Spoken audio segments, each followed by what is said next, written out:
Hello दोस्तों, आज इस वीडियो में हम लोग देखेंगे कि 12th के बाद कौन कौन सी करियर आपके पास ऑप्शन बचते हैं।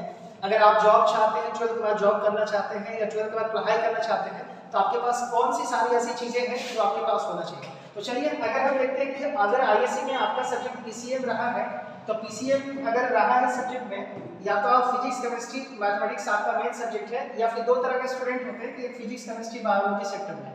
तो चलिए, पहले मैथ स्टूडेंट्स के लिए मैं थोड़ा सा बता दूं कि अगर आप मैथ के स्टूडेंट्स हैं तो आपके पास 12th के बाद कौन कौन सा कैरियर ऑप्शन बचता है। बच्चों से कभी कभी हम क्लास में भी पूछा करते हैं कि बच्चों तुम बताओ 12th के बाद क्या करेंगे, तो बचपन जवाब देता है कि सर हम शादी करेंगे। अरे बकलोल कहीं का, शादी तो करना ही है लेकिन कैरियर में कुछ तो करना पड़ेगा ना, आगे चल के कुछ बनना होगा। तो लोग भी बोलते हैं कि सर बाप बनेंगे।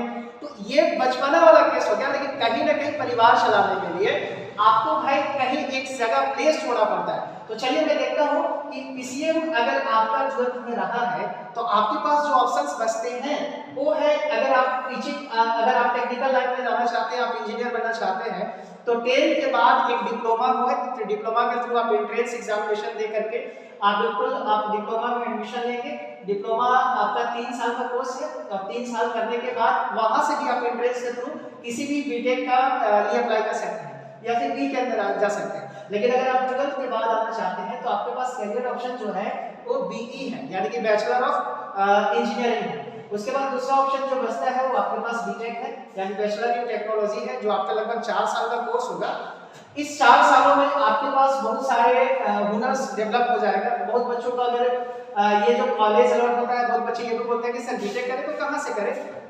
अभी आप जो फॉर्म भर रहे होंगे, जैसे क्यूईटी का फॉर्म आप लगभग भरे हैं, या आईआईटी मेंस आपका एक एग्जाम है, आईआईटी मेंस को अगर आप निकालते हैं, एडवांस को निकाल लेते हैं, तो उसके अकॉर्डिंगली आपके पास बहुत सारे ऐसे यूनिवर्सिटी और कॉलेजेस हैं जो आपके रैंकिंग के ऊपर कॉलेज अलॉट होता है।